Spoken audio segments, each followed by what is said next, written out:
Welcome to the Bioptimizers Awesome Health Podcast. And now here's your host, Wade T. Lightheart.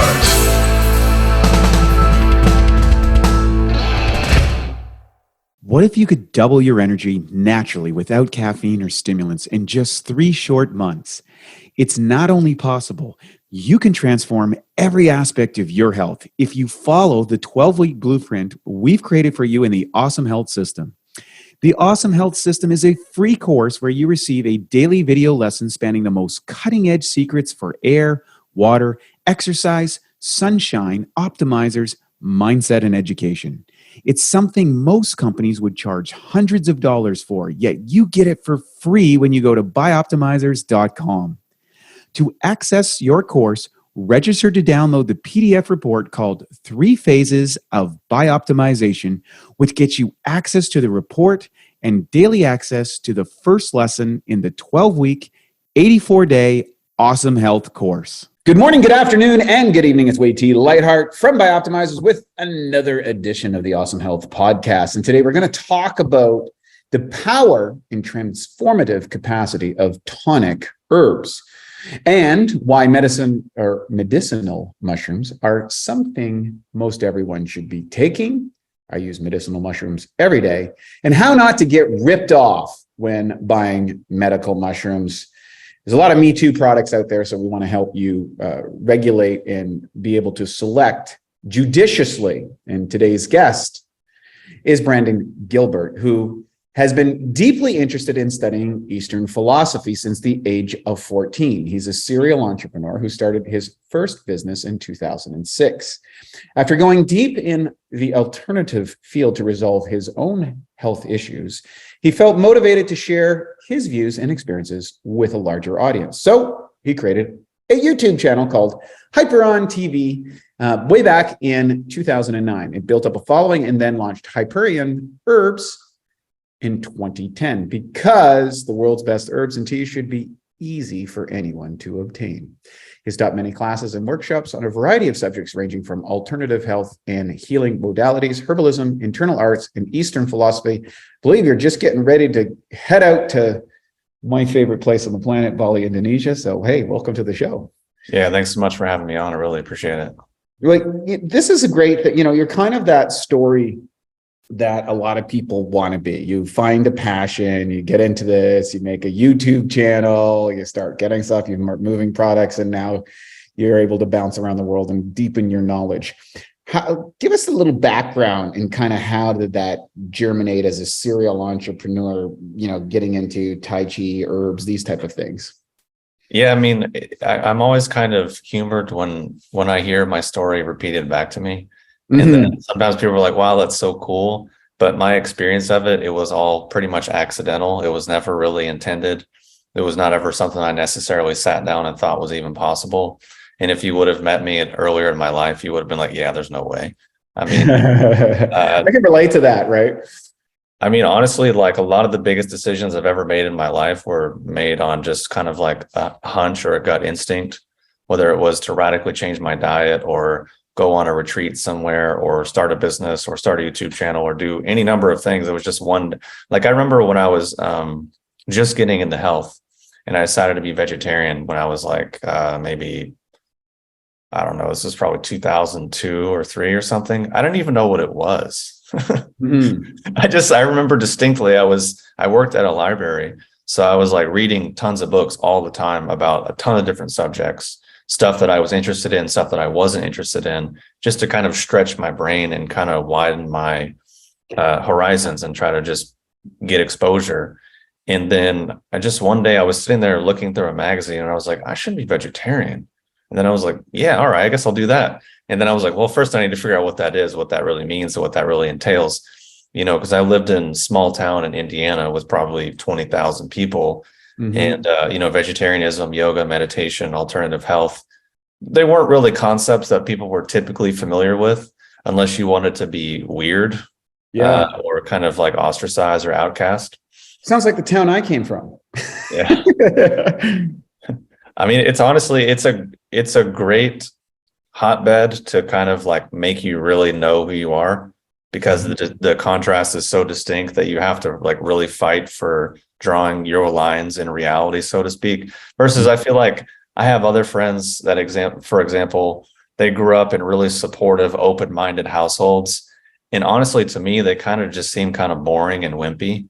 Like, just that's how they feel to me. And they're great people, super nice, we're friends. But I'm like, you didn't struggle, you didn't overcome. Like, it's cool your parents loved you completely and accepted you and encouraged everything and were your best friend your whole life. But like, there's certain trial by fire and trial by tribulation that forms a certain degree of character and resolve, at least in my experience, or maybe that's how I'm justifying the way I was raised.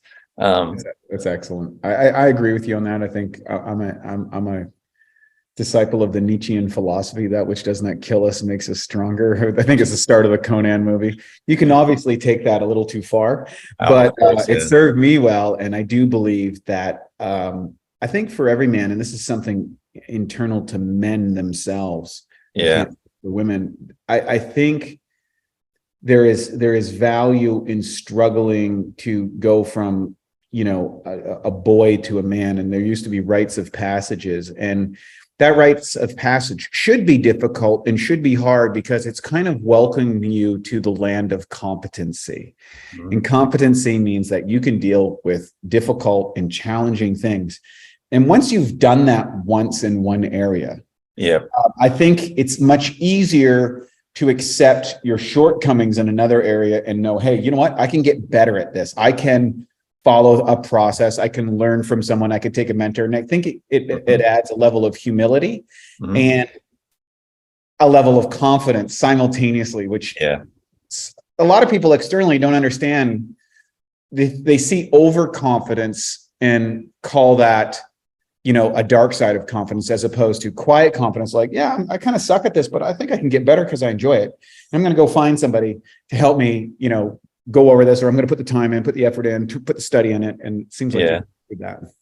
I mean, sometimes having that degree of overconfidence, or maybe you can call it being naive, is actually what you need. Because if you actually knew ahead of time what was required to be successful or to get something done, you wouldn't do it. There's no way. It's like, because it's like, I mean, I lived on like $300 a month for most of my adult life before I ever made any money in business. And this was working like insane hours. And like, at the time, I didn't realize it, but looking back, I was like, oh yeah, I was poor. Like, I was living in poverty. I didn't have financial support from family members, like pretty much from a very early age. I was just on my own, figuring stuff out. And I think what you brought up is a really great point. And I think it's very easy to develop all these ideas about yourself and your image and your confidence, your ego, and develop all these ideas about the world. But unless you like stress test them, unless you face adversity, then you really see what's useful, what isn't, what's true, what isn't. You actually see what's inside of you. And usually it's not what you think, and it's not necessarily always that pleasant, where it's like you can be overconfident of like, yeah, I can do this. But then you're also like terrified because you're like, well, if this doesn't work, like I'm kind of screwed and I'm going to look like an idiot. And it's this weird kind of like bipolar ride of being an entrepreneur that I've noticed, where it's like, it's the greatest day of my life. And then it's like, this is the worst day ever. Oh, it's just like. It's one of the dark sides, I think, of the social media. Right. Now, because what happens is we have kind of this curated representation being promoted on the internet, and that goes into kind of like all of the things that you might scroll on an Instagram account or something like that collectively makes it look like everybody's life is better or easier, or they're more confident, or they're wealthier, or they're better looking, or they're whatever the thing is that you're worried about, or thinking about, or whatever. It seems to amplify one's own deficiencies. Because it's not a full representation of maybe or an accurate representation of that person's life. 100%. But our brains have a hard time of recognizing the difference between, okay, well, that person struggled to get there, that person worked hard to get there. Those things happen for that person, or that person, just because they're rich, powerful, and beautiful, doesn't mean that they don't wake up in the morning and have real problems. And so I think maybe over time we'll start to recognize a little bit more the human struggle. The human condition is fraught with challenges and struggle. I always say the pain trains come stopping at everybody's door in the human condition. It's how you can manage it, and how you can rise above the challenges we have. So with that, like, what got you really into the health industry in general? As you're an entrepreneur, you're kind of finding your own way. What drew you into it? I think, the original seeds were just being interested in ancient Chinese philosophy when I was like 13 or 14. And that kind of like planted the seed of like, oh, this makes sense. This is kind of a direction I should go in, even though I didn't know anything about it. And then I discovered, like vegetarianism and doing yoga and meditation, just trying to like clean up my body and try to recalibrate. Because for most of my life, I was very athletic. I weighed like 140 pounds. I was on like all the sports teams. And then I quit all the sports at once and then started lifting weights. And then I gained like 50 pounds. I weighed like 190. I was just huge. I was all uncomfortable and like just tight. And then I was like, well, I need to get out of this. So then I started, stretching and doing sun salutations and trying to breathe. And then just by like changing those couple things, I lost all the weight in a short amount of time. And obviously it helped being a 20-year-old, male. It's very easy to just drop a bunch of weight super quick. And that kind of just got me going of like, well, I'm really depressed. I'm really angry. I don't feel any connection with anyone or anything in my immediate surroundings. And I don't see any solutions in my surroundings because I'm looking at the lives they have. And I say, that's not for me. That's not what I want. So I'm like, there has to be another way. There has to be an alternative. There has to be something different. So that was kind of the initial push to be like, well, if I want something different, I'm probably going to need to do something different, or at least pull from a different source, because I was fortunate and lucky to have the internet from a young age. So it kind of planted the seed of like, there's more to the world than what people see and think and believe in your small town. And I was a weird kid from as far back as I can remember. I remember getting made fun of when I had the internet, because people were like, oh my God, you're talking to people on the internet you don't know?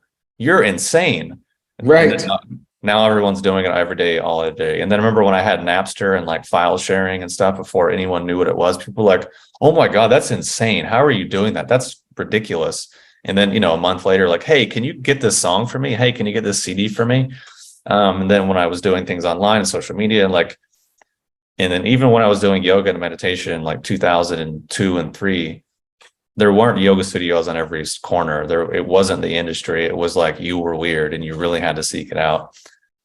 So that was kind of just me basically trying to solve problems and not be in pain all the time. Is really what it comes down to. It's kind of like, even when I started Hyperion, I honestly didn't want to start it. I didn't want to do anything related to health at all. I was kind of burnt out. I was kind of done with it. Because my first business in 2006 was like a brick and mortar elixir bar in Louisville, Kentucky. And that was 2006 to 9. And I was just like, I'm done with this. I'm tired of health stuff. Like, I don't want to deal with it.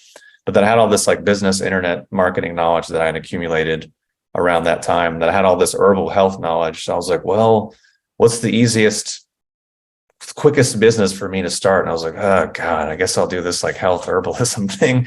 And then, started the YouTube channel, and then it kind of snowballed and somehow succeeded in spite of me not knowing much about starting a company, building systems, growing them, like all these. I just made so many mistakes and failed miserably at every step of the way, but just, again, tried to solve problems and try to evolve to a better degree of efficiency. And that's pretty much my ethos, regardless of whatever I'm doing. Yeah, I think that's one of the things about entrepreneurship. It's solving problems at a profit. So it's not just solving the problem, and you're trying to create profit, because profit will. I think a lot of people mistaken profit for they kind of put it as some sort of greed aspect, but that is demonstrating the efficiency of the business relative to the relative value perceived by the marketplace, and then that money can be redeployed to assist more people in a kind of an integrous business model. So how did you come up with the word Hyperion? And why was that? What was the spawn of that? And what's the nature of the site for those who haven't been exposed to it? Well, funny story. I literally just Googled words that have alliteration with herbs. I scrolled through this huge list, and Hyperion looked the coolest, so I selected it. And I didn't even know until 3-4 years later what it even meant. Apparently, it's the name of the tallest tree in the world, which is in California. It's like a sequoia tree. That's its actual location is secret because they don't want people to mess with it. But it's like unbelievably massive, and it's called Hyperion. Wow, that's so cool. So that's what I mean. Like a lot of my major decisions were just kind of like gut instinct, and then I just do it, and then it kind of works or it doesn't. So what are the things that you do offer on the site? What's the Sure. about? What's the mission? How does that all work? Sure. Yeah. So my original impetus starting way back when, I guess 2005, when I was really starting to get into it, thinking about business wise, is getting high quality herbal extracts was not particularly easy in those days. Whereas now it's like relatively a lot easier. And then we're in the other problem where there's just too much selection, too many options. Yeah. Whereas it was the exact opposite then. So I was first and foremost trying to find them for myself. So, some of the top Chinese tonic herbs, but then these days I mostly focus on the mushrooms because they work for the widest array of people and tend to have the least amount of side effects versus things like He Shao Wu, which is like a popular kidney restorative tonic herb. It works really well for some people, but if people have pre-existing like digestive disturbance or like liver stagnation, it doesn't really work for them, which that actually is a label we could apply to a lot of people in modern times. So I kind of just emphasize things like reishi, cordyceps, lion's mane, chaga, and then another tea called gynostemma, which I think is really, I would say gynostemma is like the only true adaptogen in the real sense of the word. And adaptogens kind of gets thrown around a lot, but I think gynostemma is like the best one. So over the years, I've really simplified my product offering. I used to offer a lot more things for a lot of different things, or a lot more options for a lot of different types of issues, but just really simplified and dialed things down over the last few years, just, partially for simplicity, but also just because of COVID and supply chain and supplier issues and raising costs and shipping, just like so many different things, kind of just try to dial it down. Cause I mean, there's 1,000,001 amazing herbal products that I could sell. Cause my other thing is that everything that I sell, I have an intimate knowledge and experience with that goes back at least 15 years. Because when I was first starting off with herbs, I had no money. I mean, like none. When I was first starting, I was going to college. I lived with my parents. I made like $400 a month, and then $200 was like my car insurance. And then, so maybe I was working with $150 a month to like eat and whatever. So I didn't have, a lot of money to spend on herbs and supplements. So I was working with the raw materials in their purest state, making teas, making tinctures.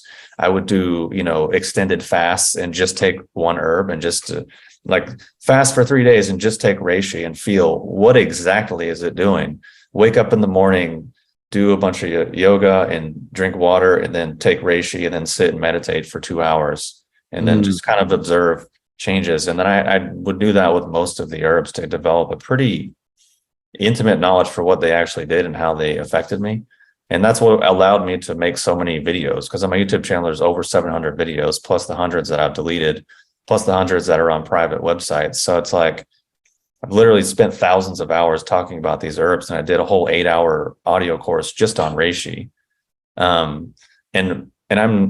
used to be a little more sciencey, and I could quote research articles and stats and statistics, but not really my mindset anymore. So the mass majority of what I was saying in those thousands of hours of talking about herbs was not science-based. So it's pretty experiential, and then also just working from kind of the Chinese medicine understanding. So that's kind of my philosophy for creating products and sourcing products, and why I sell what I sell. Because there's a bunch of stuff I could sell, but I don't have the intimate knowledge to really feel 110% comfortable and passionate about it. So you bring up something that's really, I think, a lost skill, and that is using fasting or elimination diet and then really getting into a product and experiencing it firsthand. And when you do that, I find that people who do go down, and that's a route, I think, where a lot of the discoveries happened a long time ago, and where the intimate knowledge around these herbs emerged originally by self-awareness and self-experimentation. And then that led to research, that led to this stuff. But at the end, the people who really founded the foundational concepts and ideas around these products, that's how they did it. It's something that's in kind of this kind of digitally driven biohacking, more data world. We've left behind, I think, the greatest tool that an individual has, and that is the ability to observe how something impacts them. What is your strategy around the observation process? Because I'd like you to share with it. It's not something that people talk about. I use it in my own methodology. Right. I had the advantage of growing up without the internet and all the digital stuff and all those things. So I'm one of the last of the Mohicans. Yeah. And because of that, and because of my early bodybuilding career, I was forced into the observational mindset of what was going on in my body. Yeah. But it's not something that is even considered as an option. And how did you kind of stumble into that or go into that? Was it natural? And what are some of the things that you've discovered in that journey? I mean, I think maybe it came from playing a lot of sports. It just maybe gave me that somatic kind of awareness of, because I was obsessed. All I was doing when I was a kid and teenager, just always doing sports, running, baseball, basketball, soccer, tennis, football, golf, like whatever. Because like my parents at the time, I hated it, but now I look back and I appreciate it. They were like, go outside. I'm like, I want to watch TV. I want to play Nintendo. They're like, no, go outside, go play with your friends.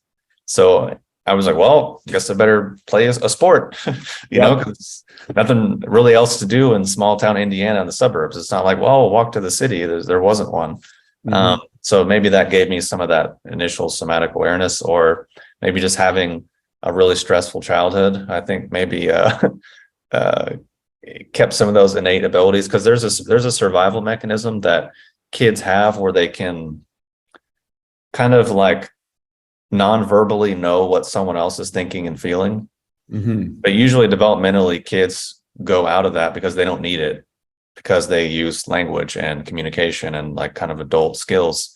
But if you have a really stressful childhood, you actually never develop out of it. And sometimes this is what people mistakenly think as like being empathic or like an HSP or whatever, which that's a whole other thing. But I just think for whatever reason, I didn't actually lose that. I kept it because my childhood was pretty stressful from day one up until I left my parents' house. So I kind of always just had that. So I think that was a useful thing in terms of like taking an herb or like eating a food. I mean, it also can work the other way where I feel negative things a little more strongly. But I think it was just something innate. And I was like, I think maybe learning about vegetarianism and yoga and like cleansing the body and kind of like peeling back the layers. Because, a lot of what we do emotionally and psychologically, and especially as it relates to food, is heavily, heavily based in avoidance, I think. Like people are constantly eating to like avoid something, or they're super angry all the time to avoid something, or they're consuming all this information to avoid something. So when you do a restrictive diet or lifestyle, or you just literally sit quietly with yourself for like an hour, that's a restrictive thing. You're removing the stimuli. So everything that's actually happening becomes more apparent to you, for better or worse. Because like if it's good and happy inside, then great. If it's not, then that's not necessarily that pleasant. It was just something innate, and also probably something that I'd picked up from, reading yoga books and things of that nature. And it just kind of like something clicked, because also too, as soon as I started taking reishi, I just started getting a lot more kind of intuitive or gut feelings about things, and like, do this, do that, don't do this, don't do that. Like my creativity went through the roof. I was never musical, I was never creative, and all of a sudden I'm like filling up notebooks, like recording music all day and just like nonstop. And it was just something like, I can remember explicitly the moment that something switched in my brain. And I think it was large in part the herbs, and then also, of course, like doing yoga and actually eating better and like getting rid of the inflammation in my body. Because I mean, the inflammation really holds a lot of people back, I think.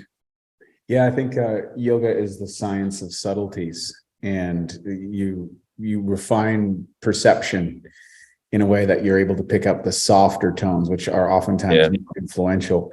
Was there a style of yoga that you got into, or was it? Yeah, it was Sivananda. Okay. I liked it because it was old school and they had a system and a routine. And it was like very, I can't remember what the book might be The Complete Illustrated Guide to Yoga by Swami Vishnu Devananda. But I had that book and like, that was like the Bible to me. I was like reading it all day, every day. Yeah. And then also went and stayed at one of their ashrams in Grass Valley, like 2004 or 5 maybe, and stayed there for a week or two. You know, I was working like 3 jobs. I saved up all the money I could. I thought I had like $1,000. I was like, oh my God, I got so much money. I got to do something. Yep. Bought a plane ticket, went to this ashram, but that was like pretty life-changing. Just to be doing, God, like 5-6 hours of yoga every day. Like I started having out-of-body experiences while I was there, even though I didn't know what they were. And then once I learned what they were, I looked back and realized like, oh, I was having those like every night. Okay. But it just, yeah, go ahead. I was going to say, it's just one of those weird things that I think happened because things in my body were opening up. Now, when did kind of the herbology kind of start fusing with that? Was it simultaneously, or was there one before the other, or did they become kind of complementary? How did that evolve? I feel like the yoga and meditation was first. And then when I heard about tonic herbs, it was within the context of, oh, these are things you can take if you want to enhance your practice or enhance your meditation or enhance whatever, because they're herbs that are not used because you're sick or because you have a cold or because you want to give yourself the diarrhea or something. That's used by people who are on a path of, let's say, personal development and can help you develop. And I was like, okay, that's for me. Because before that, I was just like, oh, herbs are dumb. Like herbs don't do anything. They're stupid and whatever. And then I heard that and I was like, okay, that's interesting to me. So what are some of the herbs that you feel have been most impactful for yourself or the people that you've worked with? I mean, definitely reishi. I mean, it's been my best-selling product since 2006. I mean, it's like that one it changed my life pretty profoundly. And I've gotten numerous emails from clients saying similar things. Just because of the way it can change how you relate to your stress response, which sounds like kind of a mundane concept, but is actually rather deep.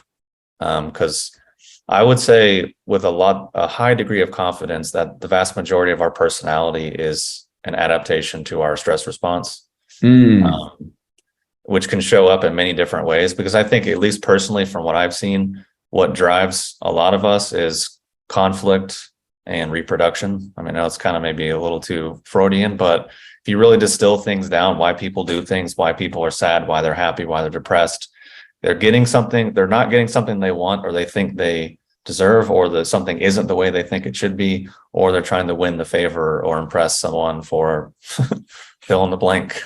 Yeah. Or maybe it's just me. Maybe I'm just a really simple-minded creature. I think, I had the feeding, fighting, and you can figure out what the next one is, replication. And these are subconscious drivers. And, as all organisms on the planet require an external energy source in order to survive. So that's the foraging, the curiosity, the driving aspect, consume. There's fighting, that's defending other organisms from us that might be wanting to eat us for energy, their energy source. Yeah. And then finally, the replication, the desire to replicate, because you want to pass, you want to get enough energy to survive. Then you want to defend yourself from other people trying to eat you. And then you want to replicate as many of you. That's the genetic story, essentially. And we kind of, those drives get masked by a whole level of complications and development. But at the end of the day, those are really, really primal. And even I think a lot of spiritual drive that comes, to become enlightened or to merge with the infinite or to expand one consciousness are in some ways a survival mechanism of the ego, even though the idea is to transcend the ego. And so there's these weird inversions that start to happen in a spiritual practice that I think becomes as entertaining as kind of exciting in its discovery. It's Yeah, absolutely. It's a great journey. So, and then what are some of the other herbs maybe that have influenced your journey? And now for a Bioptimizers fixed digestion tip: supercharge your protein shake. Everyone knows protein shakes are a great way to sneak in extra protein, build more muscle, even replace meals and burn more fat. The problem is the highest quality protein typically absorbs at around 40%. One way to fix this and dramatically increase how quickly and effective your protein shake digests is to add 2 to 3 capsules of masszymes into your shake. One research study showed that pre-digested protein during a meal increased muscle growth significantly. To take advantage of this, just blend the open capsules into your shake, and within 15 minutes or less, the enzymes will have begun to break down the protein into amino acids. This can make your shakes at least 2 to 3 times more potent. Some people do this and sip on their shake while lifting to provide their muscles with a steady stream of amino acids during their workout. To save 10% on masszymes, use the code SHAKE10, that's SHAKE10, at masszymes.com. That's SHAKE10 at masszymes.com. Yeah, definitely reishi. And in terms of the mushrooms, cordyceps, just in terms of like energy support, supporting the kidneys, supporting the lungs, like overall vitality, cordyceps is, second to none. And those two things like can kind of cover a lot of bases, because usually people are stressed and they want more energy. I mean, right. like I remember I had a quiz on my website and there was thousands and thousands of people that took the quiz. 97% was like, I'm stressed. Yeah. The other people were like, I'm tired. And people probably wish they could have checked both, to be honest. Right. So, I mean, yeah. And oftentimes it's the tiredness is just an exhaustion component of not able to manage the stress in a way that uplifts you. Yeah. So, I mean, also so reishi, cordyceps, and I think gynostemma is up there as well, because it's like so regulatory. Like you can take it in the morning, it lifts you up. You can drink it at night, it kind of puts you down a little bit. You drink it anytime, it just kind of helps you find homeostasis. And it modulates like so many things in the body that it's like we could do a whole 12-hour podcast just on that. But it tastes pretty good, and it's pretty affordable, and it's easy to use. So it's like it just checks so many boxes. So that's something that's been in my repertoire for many years now. Yeah, probably since going back to 2005. And I mean, there's a ton of tonics, but I have to say those are probably like the top 3 that have had the biggest overall impact. One of the things you suggested is that it's easy to get ripped off in those industries. What are some of the kind of caveats that you share with people when they're looking to start experimenting with herbs or acquire some? Or is there any standards that you've discovered that allows people to navigate the outrageous claims and the lack of quality that may be proliferate in a lot of websites and things like that? Yeah, I mean, in terms of a product that would actually possibly be effective, I'd say the first thing is making sure it's at least an extract. Not there's some herbs that doesn't matter, but for the vast majority of cases, at least that. If we talk about mushrooms, that's kind of like a specific category of metrics that we could get into. But in terms of like general tonic herbs, like at least some kind of extract. But also, I mean, herbalism, it's great for people that have OCD and can like be super uptight about details, because, I mean, just to put it in context, like as an example, within America, we have like no categorization for wild ginseng other than like maybe an approximate age for what it is. That's it. We sell it all to China, Korea, Japan. Whereas over there, they have like over 300 different gradations and categorizations for the ginseng, like insane levels of specificity and insane levels of detail mapped out, that like so many different levels of subtlety that things can affect. And I've been fortunate to meet some herbalists that are at that skill level and are from some of those traditions, and I've been able to experience some ridiculously old ginseng roots and some tonic herbs that people have never heard of and will never hear of and will never see and never access, because it's guarded and secret and protected by whatever we want to call those traditions. I just feel fortunate to that. So that kind of set some of my metrics, but obviously that doesn't scale, and that's not something that you can like have a business out of. So, but I'm just saying, as an example, you could go all the way down there, and there are people that have done and are doing right now. It's just a crazy world. But getting back to your question, I think at least, seeing if it's organic, organic doesn't necessarily always matter and is not necessarily an indicator of quality. Like, for example, I could say it's gluten-free, soy-free, it's ketogenic, it's organic, I could say all these adjectives, but the product is still garbage. Yeah, it's Mars sand free, like. Yeah. It's like, you're telling me what it isn't. Yeah. So, but I think maybe to more accurately answer your question, I could talk about the mushrooms, because like for many different herbs, it can depend on kind of what you're going for. So I can talk about my approach specifically, because it's a little different than how a lot of companies go about it. Sure. And then also how you can not get ripped off from buying medicinal mushrooms. Yeah. So in a nutshell, my overall philosophy is I want my products to represent and mirror the actual personality of that herb, because reishi is good, cordyceps is good, chaga, lion's mane, like they're great. But I want it to be in a format and in a way that is actually potent enough and strong enough to yield a noticeable effect and is easy to use. Hence, we're talking extracts. But a lot of companies get into isolated chemicals, like this family is the best, and this is all you need to focus on, and this is all that's important, or hyper focusing on super insane extracts, or people just go off on all these different tangents, which is cool and it has its place and it has its merit. But for me, I want to highlight and bring out the unique personality of each particular mushroom. So like reishi, for example, has this calming property that we talked about. Cordyceps is kind of energizing. Chaga is like amazing for your immune system and super potent antioxidant. And lion's mane has these really unique neurological nervous system supporting benefits through like nerve growth factor and brain nerve growth factor.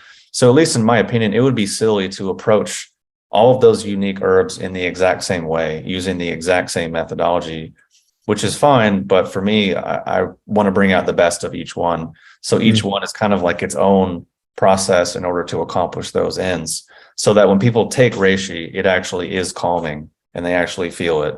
People take cordyceps and actually is energizing. Like it does what it's supposed to do, basically. It's kind of like my philosophy. But at the end of the day, I could literally produce any kind of extract that I wanted, 100 to 1, 200 to 1, 98% polysaccharides, 98% beta glucans, like all this crazy stuff. But then at the end of the day, I'm like, are we doing herbalism or are we doing pharmaceutical medicine? Right. Because I mean, ultimately, a pharmaceutical is a pure isolate of some synthetic or some naturally derived chemical. But then I see people doing herbalism, applying the exact same methodology. And I'm like, well, wait, I thought we were an alternative. Oh, but you're doing the same thing. Okay, cool. Right. Fine. That's your approach. I'm just sharing mine. So basically, as it pertains to mushrooms, these are kind of the metrics people could use. First, how is it grown? Is it grown on wood, or is it grown on corn, rice, soy, whatever else? Ideally, you would want it to be grown on wood, and you would want it to be the fruiting body. There are some exceptions to that, which I'll get into, but ideally, grown on wood, fruiting body. Third is an actual extract. Because if you just take reishi mushroom that was grown on wood at like insane elevations and picked at the peak time, and then you just grind it into a powder and eat it, you're not going to get anything out of it, because it's like eating wood. Your body can't break down the wood fibers in there. So that's the importance of an extract. So that's kind of like the easy kind of schema people can apply if they're buying a mushroom product. How was it grown? What was it grown on? What form is it? And is it an extract?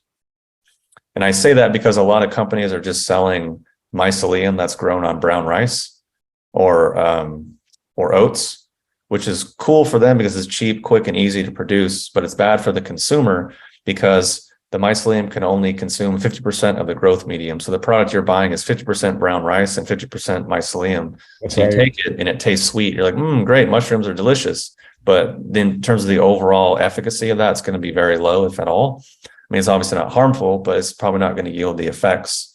And then so people, it all comes back to when I worked in health food stores and I would see people buy products off the shelf and be like, oh, herbs are dumb. They don't do anything. I don't feel anything. And I'm like, well, those don't, but herbs can do something, and you can feel them, and they can be quite potent. So that's kind of like, I try to carry that over into what I'm doing. And let's talk about maybe some of the education that you've done in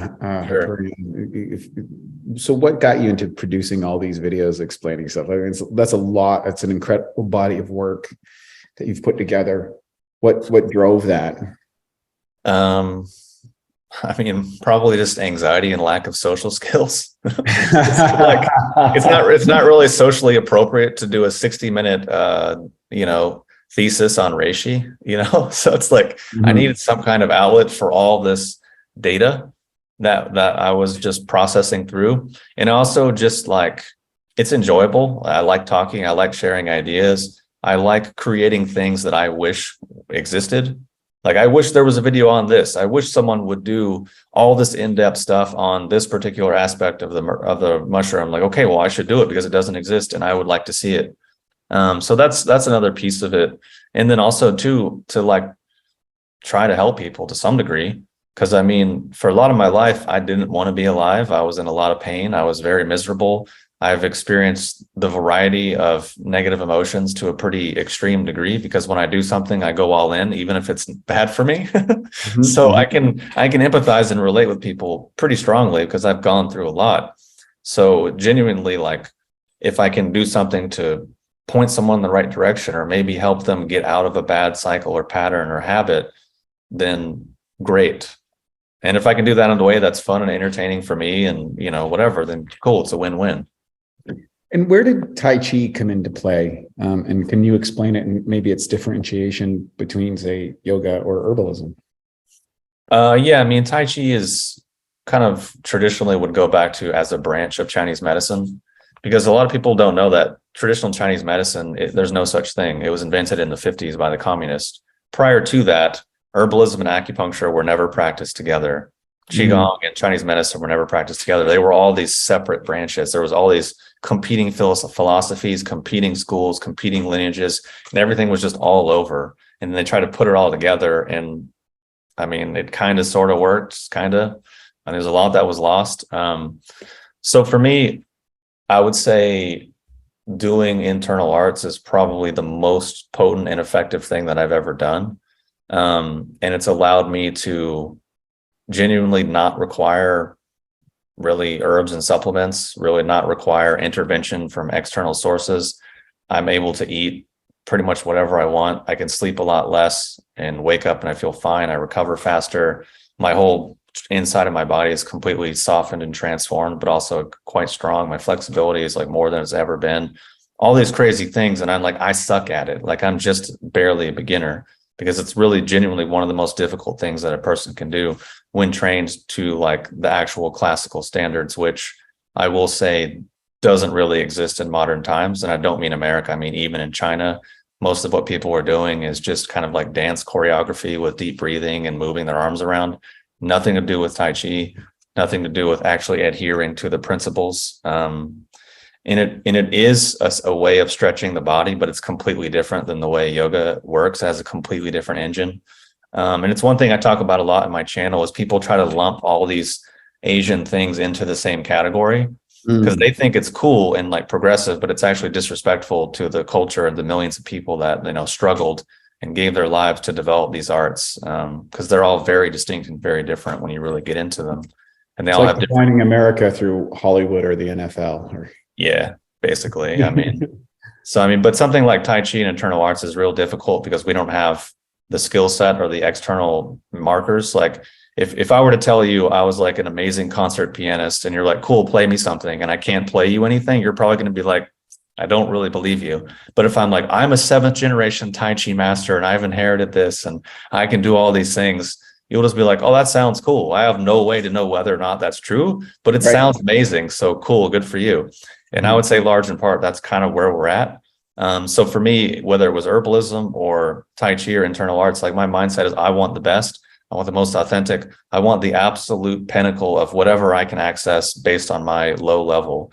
And I'm always trying to push forward and do that. So I would say the herbalism and the Chinese stuff definitely led to that.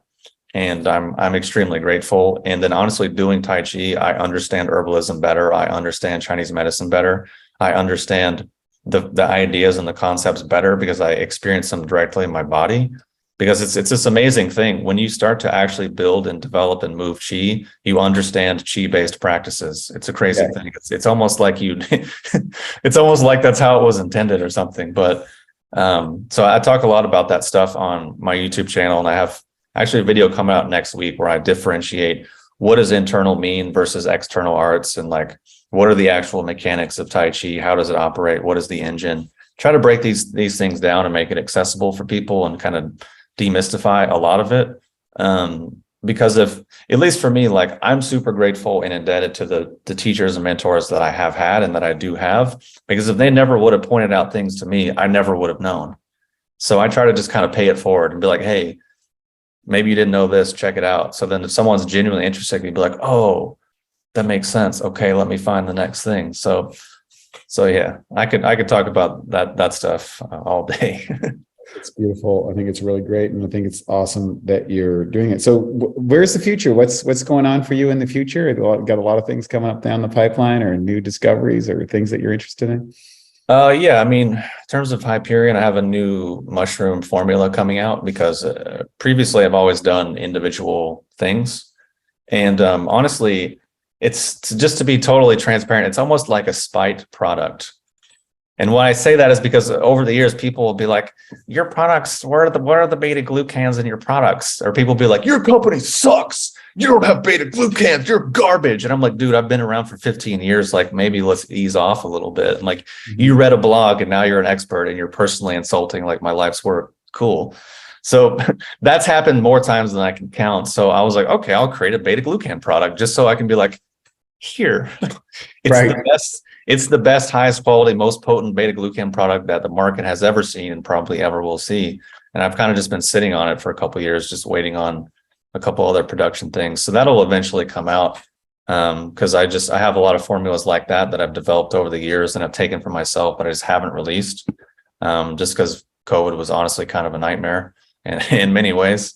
And then also, yeah, just gonna be relocating to Southeast Asia and probably ruin my life and what's left of my personality by training internal arts for 40 hours a week instead of, I don't know, 20 hours a week that I'm doing now. I doubt it will ruin your personality. My experience diving into the core of oneself, although can be disruptive, usually ends up in a positive place. Where can people find you, reach you, learn more about all your work? If you can give us all the details, that'd be awesome.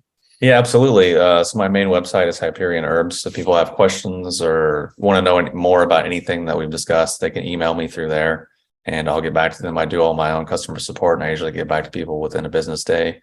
And then my YouTube channel is HyperionTV.com. And like I said, there's well over 700 videos covering a wide range of subjects: herbalism, internal arts, politics, whatever I feel like sharing. Because what I realized early on is that a lot of the stuff that makes people unhealthy has nothing to do with health.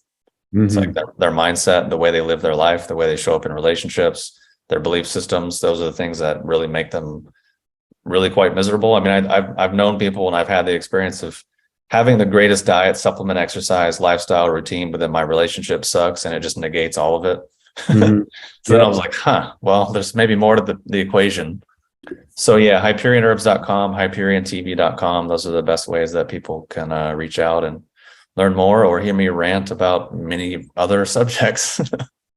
Well, Brandon, I wish you the best in your trip to Southeast Asia. It's one of my favorite parts of the planet. And I'm confident that great things are going to happen. And for our listeners, I hope that you'll check out Hyperion Herbs and Hyperion TV. I think it's very valuable. It's nice to see a young integrated man in the world doing good work and leveraging some of the great things that humanity has developed. So thanks for joining us today on the Awesome Health Podcast. Yeah, thanks so much for having me on.